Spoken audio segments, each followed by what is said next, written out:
Россияне массово выходят на улицы и перекрывают дороги. Терпение людей лопнуло. Москвичи бросают машины. Экстренная реакция властей. Развал НАТО и ЕС. Путин резко поменял тему совещания по безопасности. Военным отдан приказ действовать немедленно. Операция в центре столицы. Эвакуация 4000 человек из центра города. Полиция и спецслужбы экстренно подняты по тревоге. Катастрофа в многомиллионных городах. На ушах вся Центральная Азия. И все из-за страны, которую нельзя называть. Москва окончательно отказывается от мира, российские мегаполисы ждет масштабное расселение, а на границе нападают на солдат. Это и многое другое к утру субботы, 15 августа. Суббота не повод пропускать главное. Собрали для вас все самое важное к этому часу. В эфире «Нехта».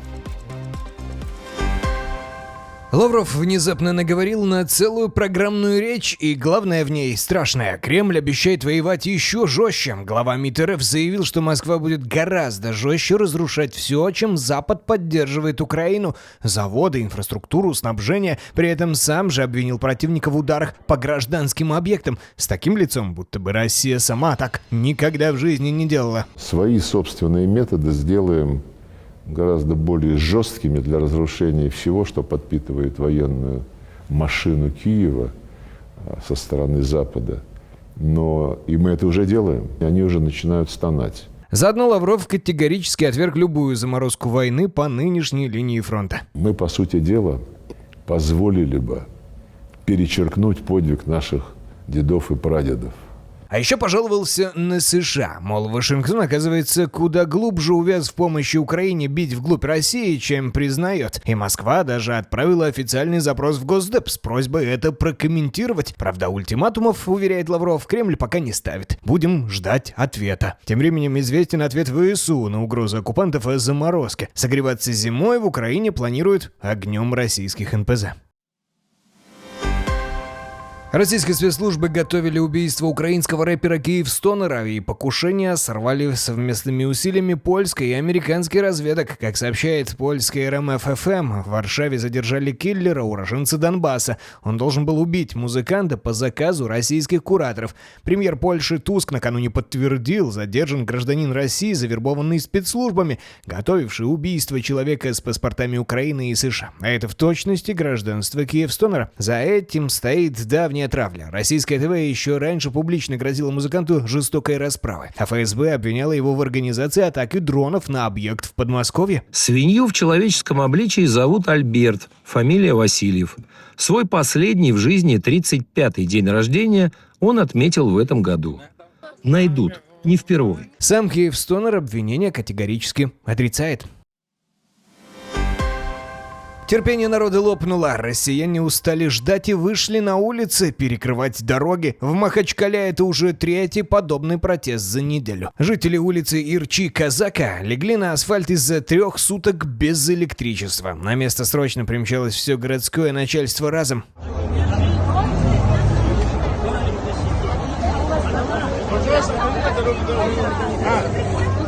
Причина, правда, прозаичная. Свет вырубают каждое лето. Сети изношены и не выдерживают жары, а власти из раза в раз кормят одними и теми же объяснениями.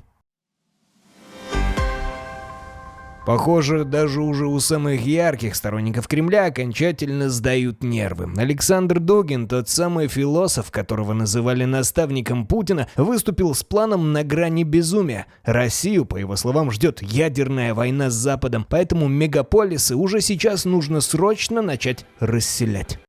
Не будет никаких крупных городов, ни Москвы, ни Санкт-Петербурга, ни Екатеринбурга. Поскольку война с Западом почти неизбежна, а ее превращение в ядерную весьма вероятно, то такие мегаполисы, в которых сосредоточена вся жизнь, вся промышленность, вся экономика, становятся лакомой целью для точечных ударов. Небоскребы же он предлагает отдать под майнинг фермы для роботов. Заодно призвал россиян уходить под землю от журавлей, атакующих с воздуха. Нам точно надо закапываться. Мы находимся в процессе гераномахии, мифической войны журавлей и карликов. Журавли атакуют с воздуха. Герань – это геран, журавль по-гречески. Карлики прячутся под землю. Метро отлично, но мало. Надо создавать подземные города. Карлики — это он на ком. У некоторых и без того уже бункеры есть. А другой видный Z-блогер Максим Калашников предрекает осенью новый виток кризиса. Тайную мобилизацию на 500 000 человек в 2 этапа, которую проведут в обход крупных городов, чтобы те не взбунтовались. По его словам, это может расколоть страну не хуже, чем в СССР перед распадом. Это виток системного кризиса. Возникнет сильнейшая неприязнь регионов к московской агломерации, Питеру и автономным республикам, что в чем-то воспроизведет атмосферу в Союзе в 1990-1991 годах. А тем временем над самим Путиным уже открыто потешаются даже сторонники войны. Тоже, да, но это как мантра какая-то уже стала. Вот это вот каждый божий день наши войска наступают. Нет ни одного участка, где бы... Владимир Владимирович, как нет? Они наступают под Гуляй-Полем, они наступают на Степногорском направлении и имеют успехи. Похоже, дед живет в своем мире побед, так говорят. А вокруг него все громче звучат панические голоса тех, кто эту войну сам же и поддерживал. И во что же это все выльется? Впрочем, есть и другие голоса. Голоса прошлого. Ребенок репрессированных назвал чекиста Путина прекрасным президентом. И желаю еще раз мирного неба всем, дорогие мои. Мирного неба, чтобы ваши дети вырастали, нашли себе любимые занятия, никаких этих плохих мыслей, чтобы не было. А то, что казалось в основном проблемой глубинки, докатилось до самой столицы. В Москве и области бензин исчезает на глазах. Очереди перерастают в драки, водители в отчаянии бросают машины прямо на трассе. Топлива нет. Очередь километров. Очередь километров, слушай. А сколько тогда? Сколько? Люди уже просто от безысходности бросают машины, машины пустые, уходят домой, но нету бензина, нигде нету в городе.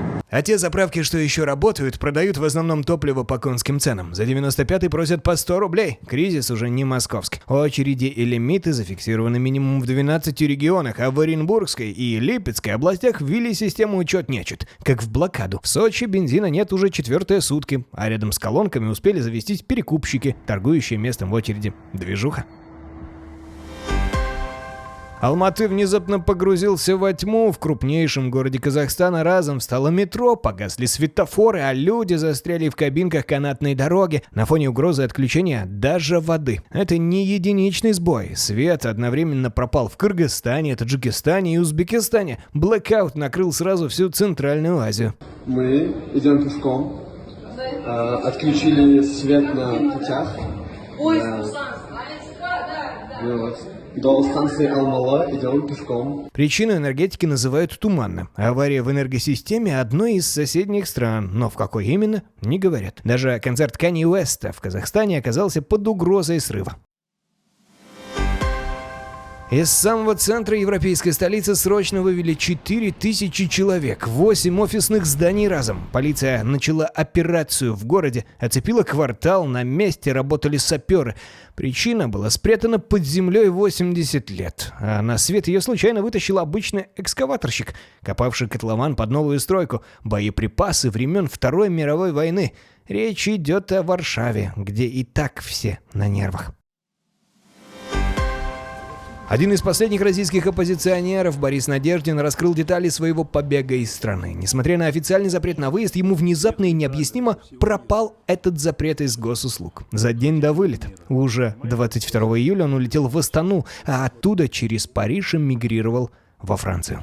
Слушайте, придите на кладбище любого российского города, да? Это просто видно, сколько уже погибло мужиков на войне. Где мы живем, в Московской области, каждый день пролетают украинские дроны и гибнут люди. Каждый день, понимаете? Каждый день. Гибнут люди. Мирные, совершенно ни в чем не виноватые люди. Дети гибнут. Каждый день. Пока Надеждин бежал из страны, другому оппозиционеру грозила куда более страшная цена за инакомыслие. Прокуратура запросила зампреду «Яблоко» Льву Шлосбергу 12 лет колонии за участие в дебатах о необходимости мира и репост 4-летней давности обложки британской газеты с фразой «Ее кровь, его руки». Сам Шлосберг в последнем слове был краток. В данном судебном процессе уничтожено право полностью. Продолжение данного судебного процесса в таких обстоятельствах абсолютно невозможно ни в каком составе. Точка. По существу будете что-то говорить? Я все сказал. Репрессии множатся по всем фронтам. У Верховного суда, где Яблоко подавало апелляцию на снятие с выборов, задержали больше десятка человек.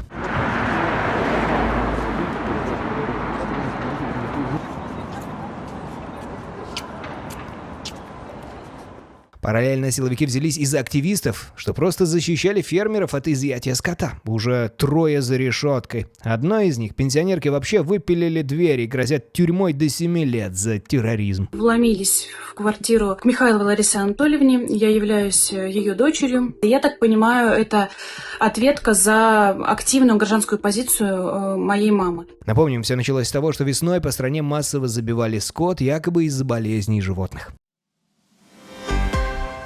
Оказывается, у Путина есть тайный план на этот год – развалить НАТО и Евросоюз изнутри. Как пишет The New York Times, еще в декабре он лично поставил такую задачу спецслужбам и военным на секретном совещании. Реализует ее по 2 фронтам. Разведка США допускает, что этой осенью Путин может проверить НАТО на прочность ограниченным нападением на одну из стран Альянса. От кибератаки до вторжения на восточном фланге. А параллельно Кремль методично раскачивает Молдову, уже бил по ее электросетям и водоснабжению, надеясь превратить страну в плацдарм против Украины и Запада. В НАТО признают, гибридные атаки идут уже каждый день, а Россия открыто готовится к куда большему конфликту.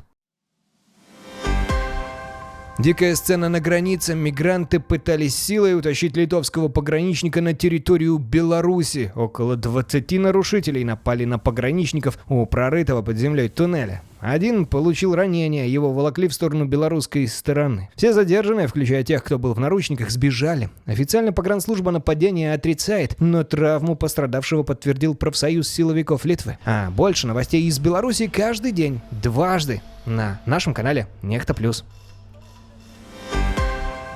Китайские инженеры разогнали экспериментальную капсулу на магнитной подушке до 800 км в час всего за 5,3 секунды. Это уже 3-й такой рекорд подряд. Вот только пользы пассажирам от этого пока 0. Возить людей эта тонна металла не может.